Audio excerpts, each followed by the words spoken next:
India Legal presents Courts Roundup.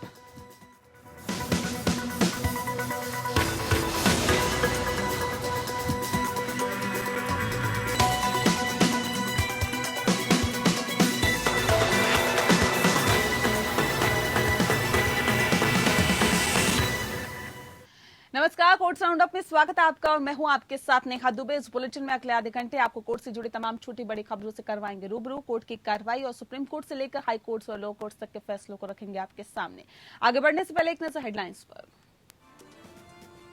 Supreme court ने दी कि पत्रकारों को गिरफ्तारी से राहत, कहा नहीं चाहते कि प्रेस का गला दबाया जाए। पत्रकारों के लिए सीधे सुप्रीम कोर्ट आने का रास्ता नहीं बना सकते। एफआईआर रद्द कराने के लिए इलाहाबाद हाईकोर्ट जाएं। सुप्रीम कोर्ट ने घर घर जाकर दिव्यांगों और समाज के कमजोर वर्गों को टीकाकरण करने का आदेश देने के से किया इनकार। कहा देश में ठीक चल रहा है वैक्सीनेशन, विविधता भरे देश में डोर टू डोर टीकाकरण संभव नहीं। नारी शक्ति की बड़ी जीत, महिलाओं को एनडीए में प्रवेश की मिली इजाजत। केंद्र ने सुप्रीम कोर्ट को बताया नीति और प्रक्रिया तय की जा रही है, 2 हफ्ते में प्लान पेश करेगी सरकार। सुप्रीम कोर्ट ने दी यूपी के कैदियों को राहत, 20 साल से अधिक समय से जेलों में बंद 97 कैदियों को दी अंतरिम जमानत।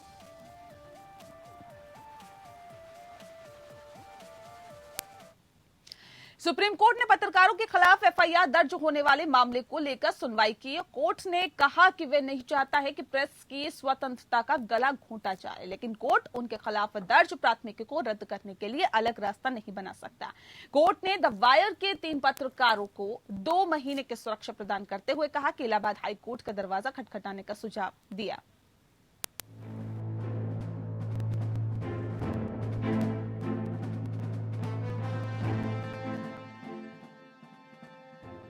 सुप्रीम कोर्ट से द वायर और उसके पत्रकारों को राहत मिली है। सुप्रीम कोर्ट ने उत्तर प्रदेश के गाजियाबाद और बाराबंकी में दर्ज एफआईआर रद्द करने की याचिका पर गिरफ्तारी से 2 महीने के लिए अंतरिम संरक्षण दिया। हालांकि सुप्रीम कोर्ट ने याचिकाकर्ता को मामले को लेकर इलाहाबाद हाईकोर्ट जाने को कहा। अदालत ने याचिकाकर्ताओं को इलाहाबाद उच्च न्यायालय में याचिका दाखिल करने के लिए कहते हुए 2 महीने के लिए गिरफ्तारी से सुरक्षा प्रदान की। सुप्रीम कोर्ट ने कहा कि वो पत्रकारों के खिलाफ दर्ज मामलों को रद्द करने के लिए अनुच्छेद 32 के तहत सीधे शीर्ष अदालत में आने के लिए एक अलग रास्ता नहीं बना सकता है। सुप्रीम कोर्ट ने कहा कि हम नहीं चाहते कि प्रेस की स्वतंत्रता का हनन हो। हम अभिव्यक्ति की स्वतंत्रता के अधिकार के महत्व को समझते हैं। हम नहीं चाहते कि प्रेस का गला दबाया जाए, लेकिन हम एफआईआर को रद्द करने के लिए पत्रकारों के लिए सीधे इस अदालत में आने के लिए एक अलग रास्ता नहीं बना सकते हैं। फाउंडेशन ऑफ इंडिपेंडेंट जर्नलिज्म की याचिका पर justice L Nageshwar Roy, justice B R. Gavai और जस्टिस वी.वी. नागरत्ना ने यह आदेश दिया है। फाउंडेशन ऑफ इंडिपेंडेंट जर्नलिज्म की याचिका पर justice L Nageshwar Rao, justice B R. Gavai और जस्टिस वी.वी. नागरत्ना ने यह आदेश दिया। याचिका में कहा गया है कि ये सबसे घातक है और अभिव्यक्ति को अपराधीकरण करने का ये तरीका इस माननीय न्यायालय से राहत और उपचारात्मक उपायों का हकदार है। अन्यथा कोई भी पत्रकार निडर होकर रिपोर्ट नहीं कर पाएगा और मीडिया केवल अपना काम करने के लिए आपराधिक प्रक्रिया में फंस जाएगा। Justice L Nageshwar Roy, B R. Gavai और वी.वी. नागरत्ना की bench web news portal the Wire और पोर्टल के 3 पत्रकारों सिराज अली, मुकुल सिंह चौहान और इस्मत आरा की याचिका पर सुनवाई कर रही थी, जिसमें उनके खिलाफ शुरू की गई आपराधिक कार्यवाही को रद्द करने की मांग की गई थी। उत्तर प्रदेश में गरीब नवाज मस्जिद के विध्वंस पर उनके द्वारा की गई एक रिपोर्ट के संबंध में उत्तर प्रदेश पुलिस ने मामला दर्ज किया था। इससे पहले लोनी में एक मुस्लिम व्यक्ति पर हमले से जुड़े ट्वीट पर online news platform the Wire और कई अन्य लोगों के खिलाफ मामला दर्ज किया गया था। बाराबंकी के जिलाधिकारी आदर्श सिंह ने ट्वीट पर एक वीडियो बयान में कहा, न्यूज पोर्टल ने 23 जून को अपने ट्विटर हैंडल पर एक वीडियो डॉक्यूमेंट्री साझा की जो निराधार और झूठे बयान देती है। वीडियो में अतार्किक बातें कही गई हैं, जिसमें यह भी शामिल है कि प्रशासन ने एक विशेष धर्म के धार्मिक ग्रंथों को अपवित्र किया और फिर एक नाले में फेंक दिया। ऐसा कुछ नहीं हुआ है। Bureau report, APN news. Allahabad high court ने कहा कि झूठी, मनगढ़ंत और सुनियोजित खबरों का खतरा समाज को नुकसान पहुंचा रहा है। न्यायमूर्ति देवेंद्र कुमार उपाध्याय और न्यायमूर्ति अब्दुल मोइन की खंडपीठ ने विभिन्न समाचार मीडिया को विनियमित करने के लिए दिशा निर्देश तैयार करने के लिए राज्य के अधिकारियों को उचित निर्देश देने की मांग वाली याचिका पर सुनवाई करते हुए ये कहा। याचिका में कहा गया कि इससे झूठी, मनगढ़ंत और सुनियोजित समाचार फैलाने की प्रवृत्ति पर अंकुश लगाया जा सकता है।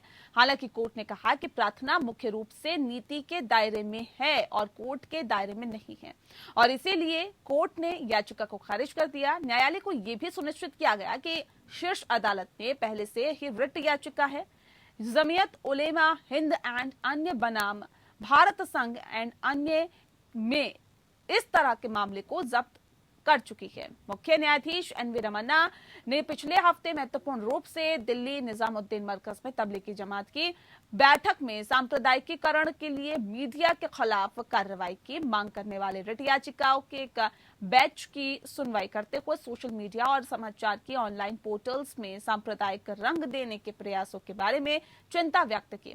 सीजीआई ने अफसोस जताया कि वेब पोर्टल किसी चीज से शासित नहीं होते हैं और सोशल मीडिया कंपनी केवल शक्तिशाली लोगों की ही सुनती है, संस्थानों या आम लोगों की नहीं।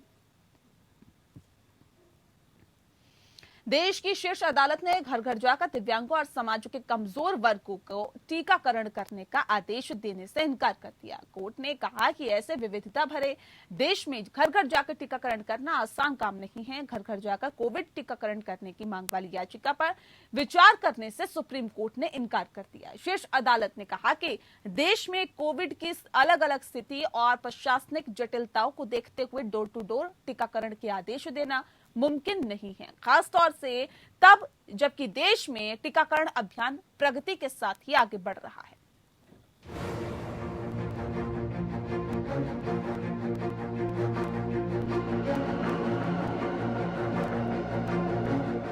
देश में चल रहे कोरोना वायरस के खिलाफ टीकाकरण अभियान को लेकर सुप्रीम कोर्ट ने बड़ा फैसला सुनाया है। सुप्रीम कोर्ट ने विकलांगों और समाज के कमजोर वर्गों के लोगों के लिए door to door corona vaccine की मांग करने वाले वकीलों की निकाय की याचिका पर विचार करने से इनकार कर दिया। सुप्रीम कोर्ट ने कहा कि देश की विविध स्थितियों को देखते हुए घर घर जाकर कोरोना का टीकाकरण करना संभव नहीं है। सुप्रीम कोर्ट ने कहा कि फिलहाल टीकाकरण सही तरीके से चल रहा है, ऐसे में हम मौजूदा टीकाकरण नीति को खत्म करने के लिए अलग से एक सामान्य आदेश पारित नहीं कर सकते। Justice D.Y.. Chandrachud, justice Vikram Nath और जस्टिस हेमा कोहली की पीठ ने कहा कि टीकाकरण अभियान उचित प्रगति पर है और 60% से अधिक आबादी को वैक्सीन की पहली खुराक दी जा चुकी है। पीठ ने याचिकाकर्ता यूथ बार एसोसिएशन को अपने सुझावों के साथ स्वास्थ्य मंत्रालय में सक्षम प्राधिकारी से संपर्क करने को कहा।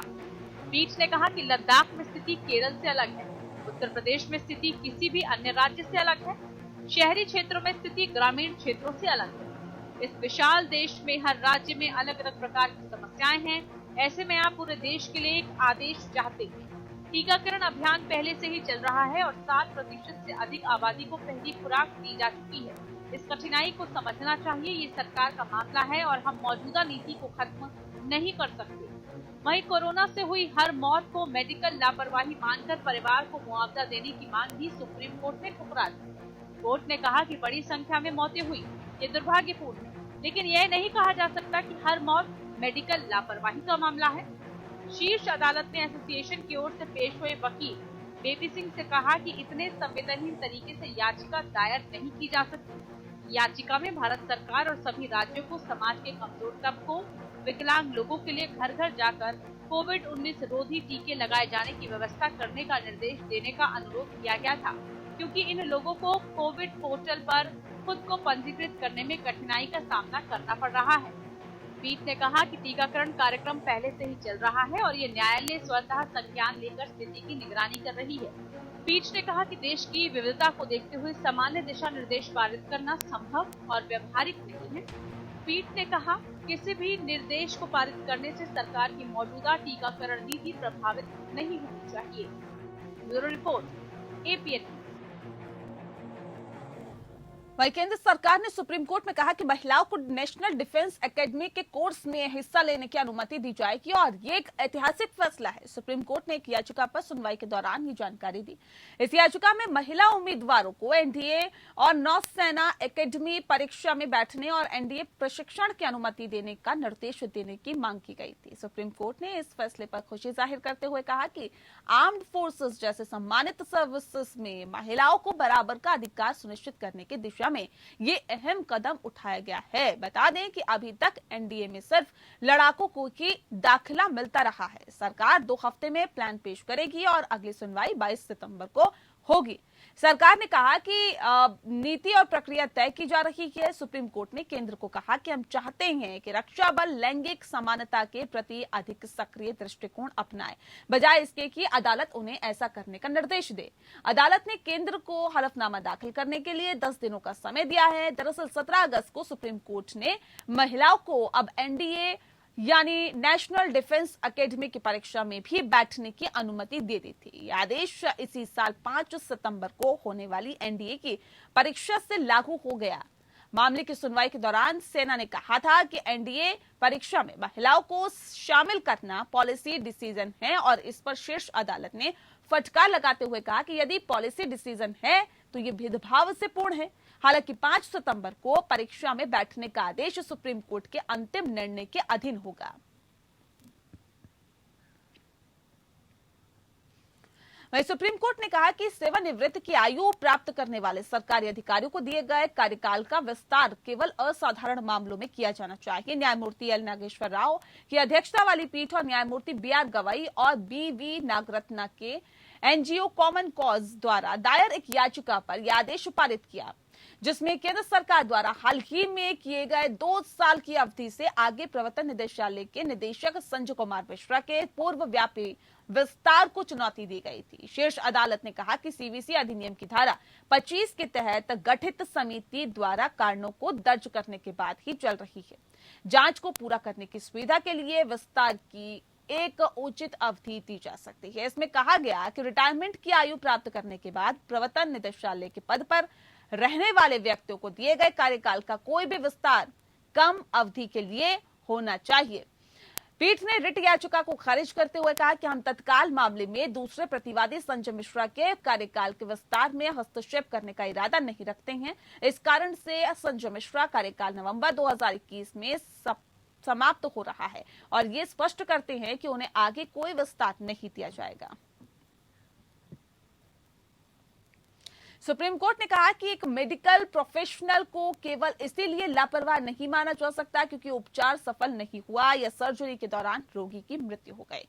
न्यायमूर्ति हेमंत गुप्ता और न्यायमूर्ति एस बोपन्ना की पीठ ने कहा कि लापरवाही का संकेत देने के लिए रिकॉर्ड पर तथ्य उपलब्ध होने चाहिए या फिर उचित चिकित्सा साक्ष्य प्रस्तुत किया जाना चाहिए।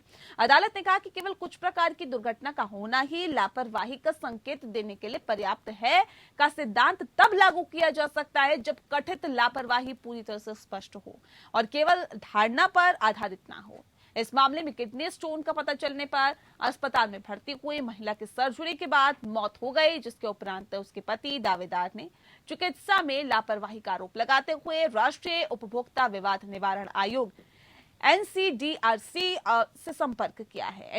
एनसीडीआरसी ने डॉक्टर्स और अस्पताल को चिकित्सीय लापरवाही का दोषी ठहराया और मुआवजे के रूप में 17 लाख रुपए का मुआवजा ब्याज के साथ भुगतान करने का निर्देश दिया। अपील में पीठ ने कहा कि इस मामले में एनसीडीआरसी के समक्ष दावेदारों द्वारा लगाए गए आरोपों के अलावा डॉक्टर्स की लापरवाही के संकेत देने के लिए कोई अन्य चिकित्सा साक्ष्य प्रस्तुत नहीं किया गया। कोर्ट ने कहा कि यह स्पष्ट है कि हर मामले में जहां उपचार सफल नहीं होता या सर्जरी के दौरान रोगी की मृत्यु हो जाती है, ये स्वतः नहीं माना जा सकता कि पेशेवर चिकित्सक ने लापरवाही की थी। कोर्ट ने यह भी कहा कि जिला मजिस्ट्रेट द्वारा की गई जांच को दूसरी सर्जरी और मरीज की स्थिति के मामले में डॉक्टर्स या अस्पताल की ओर से लापरवाही साबित करने के लिए चिकित्सा साक्ष्य के रूप में नहीं माना जा सकता। आदर्श कुमार जी इस वक्त हमारे साथ अधिवक्ता फोन लाइन पर हैं।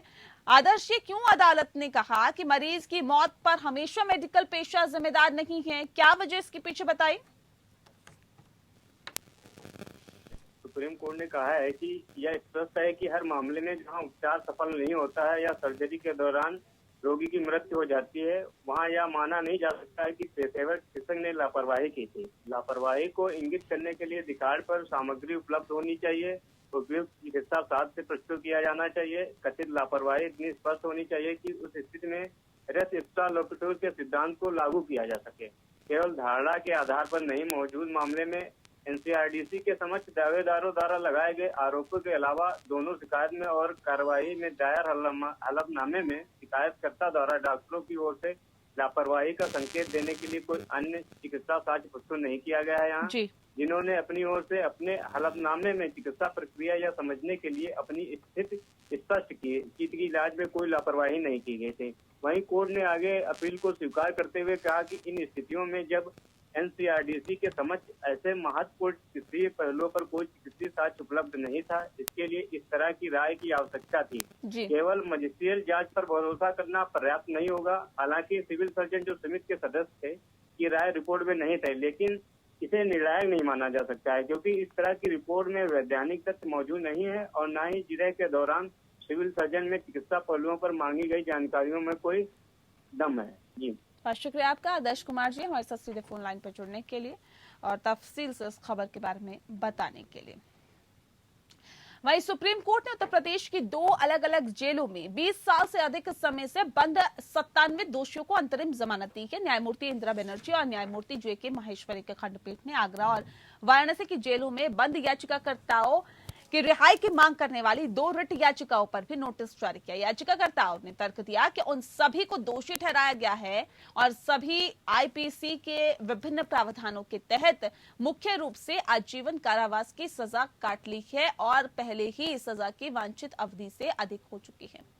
एडवोकेट ऋषि मल्होत्रा के माध्यम से दायर याचिका में सुप्रीम कोर्ट के 4 मई 2021 के पिछले आदेश का हवाला दिया। उन्होंने कहा कि जिसके तहत कोर्ट के ने समान रूप से रखे गए दोषियों के बैच को राहत दी थी। याचिकाकर्ताओं के मुताबिक जब शीर्ष अदालत के आदेश के बाद भी उन्हें रिहा नहीं किया गया तो उन्होंने अवमानना याचिका दायर कर दोबारा अदालत का रुख किया। तर्क दिया है कि अवमानना की कार्रवाई से बचने के लिए राज्य सरकार ने तुरंत निर्देशों का पालन किया और कम से कम 32 दोषियों को रिहा किया और जिन्होंने 16 साल और उससे अधिक की वास्तविक सजा सहित कुल सजा के 20 साल से अधिक की काट सजा ली है। साथ ही साथ याचिकाकर्ताओं ने उत्तर प्रदेश राज्य द्वारा नीति में किए गए संशोधन को भी चुनौती दी है, जिसके तहत दोषियों के अधिकारों को इस आधार पर सीमित करने का प्रयास किया गया है। केवल उन दोषियों को ही पॉलिसी का लाभ प्राप्त होगा जो कि दिनांक 60 वर्ष या उससे अधिक की आयु के हो जाएंगे। याचिकाकर्ताओं ने तर्क दिया कि पहले की नीति याचिकाकर्ताओं पर लागू होनी चाहिए क्योंकि ये एक स्थापित कानून है कि ये एक ऐसी नीति है जो दोष सिद्ध के समय अस्तित्व में थी, जो लागू होगी, न कि वह नीति जो कि एक दोषी की समय से पहले रिहाई के विचार के समय लागू होती है। कड़कड़डुमा कोर्ट ने छात्र कार्यकर्ता उमर खालिद की जमानत याचिका पर सुनवाई 23 सितंबर तक स्थगित कर दी। उन पर दिल्ली दंगों के मामले में आईपीसी और यूएपीए के तहत ही मामला दर्ज किया गया। खालिद के वकील वरिष्ठ अधिवक्ता त्रिदीप पेस द्वारा मांगे गए पास ओवर और दोपहर के बाद सत्र में जज की अनुपलब्धता के कारण मामला नहीं उठाया जा सका। मामले की सुनवाई अतिरिक्त सत्र न्यायाधीश अमिताभ रावत कर रहे हैं। साथ ही साथ पिछली तारीख को खालिद ने सीआरपीसी की धारा 439 के तहत दायर अपनी जमानत अर्जी वापस ले ली थी। इसकी सुनवाई योग्य होने पर अभियोजन की आपत्ति के बाद अदालत को बताया गया कि सीआरपीसी की धारा 437 के तहत जमानत की मांग करने वाला एक वैकल्पिक आवेदन दायर किया गया। वरिष्ठ अधिवक्ता त्रिदीप पेस ने न्यायालय से सीआरपीसी की धारा 437 के तहत नए आवेदन को रिकॉर्ड में लेने का अनुरोध किया। उन्होंने ये भी प्रस्तुत किया कि अभियोजन की ओर से उक्त नए आवेदन पर उत्तर प्राप्त हो गया है। विशेष लोक अभियोजक अमित प्रसाद ने मामले में सहारोपी इशरत जहां द्वारा दायर जमानत याचिका पर आपत्ति जताते हुए कहा कि धारा 437 के तहत दायर आवेदन को सीआरपीसी की धारा 439 के स्थान पर स्थानांतरित किया जाना चाहिए, खासतौर पर क्योंकि याचिका पर सुनवाई करने वाला न्यायालय यूएपीए अधिनियम के तहत नामित एक विशेष अदालत है और इसीलिए सीआरपीसी की धारा 437 के तहत सुनवाई में मजिस्ट्रेट की अदालत के समक्ष सभी शक्तियों का प्रयोग करता है। इसे आगे बढ़ाते हुए उमर खालिद ने सीआरपीसी की धारा 439 के तहत जमानत अर्जी वापस ले ली। एक अन्य सह आरोपी खलीफ सैफी ने भी अपनी जमानत अर्जी वापस ले ली थी और सीआरपीसी की धारा 437 के तहत एक और आवेदन दायर किया गया था। इस बीच जहान के वकील ने तर्क दिया कि न्याय क्षेत्र के मामूली तकनीकी मुद्दों पर न्याय से इनकार नहीं किया जा सकता। बॉम्बे हाईकोर्ट ने मुंबई के बाहर ठाणे में ग्रामीणों की दुर्दशा के बारे में अवगत होने पर कहा है कि नियमित पानी की आपूर्ति एक मौलिक अधिकार है।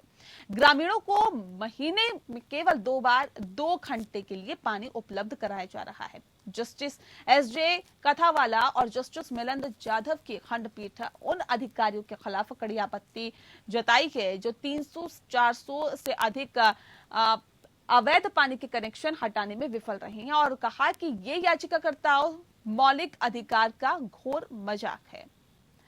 कोर्ट ने कहा कि हमें ये रिकॉर्ड करते हुए दर्द हो रहा है कि याचिकाकर्ताओं को आजादी के 75 वर्ष पूरे होने के बाद भी उन्हें नियमित रूप से पानी की आपूर्ति के लिए प्रतिवादियों के खिलाफ निर्देश देने के लिए इस न्यायालय का दरवाजा खटखटाने की जरूरत पड़ रही है। अदालत ने मामले में पुलिस आयुक्त ठाणे और एसटीईएम जल वितरण और इंफ्रा कंपनी प्राइवेट लिमिटेड के प्रबंध निदेशक को तलब किया।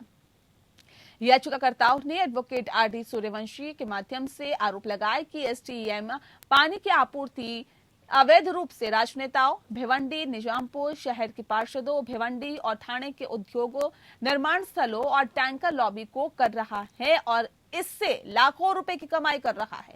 उन्होंने आरोप लगाया कि एसटीईएम मेन पाइपलाइन पर लगे अवैध नलों, कनेक्शन और वॉल्व को हटाने में दिलचस्पी नहीं ले रहा है। एसटीईएम के उप अभियंता ने पीठ को सुनिश्चित किया कि वे इस मुद्दे को सुलझाने की कोशिश कर रहे थे, लेकिन विभिन्न कारणों से ऐसा नहीं कर सके। उन्होंने बताया कि 3 अवैध कनेक्शन हटा दिए गए हैं। हालांकि अदालत ने उन्हें एक पत्र दिखाया जिसमें उन्होंने लिखा था कि 300 से 400 अवैध पानी कनेक्शन है। इंजीनियर ने कहा कि जब भी अवैध पानी के कनेक्शन को काटने का प्रयास किया जाता है तो लगभग 150 व्यक्तियों की भीड़ साइट पर इकट्ठा हो जाती है। और चलिए इसी के साथ फिलहाल इस बुलेटिन में इतना ही। नमस्कार। India Legal presents Courts Roundup.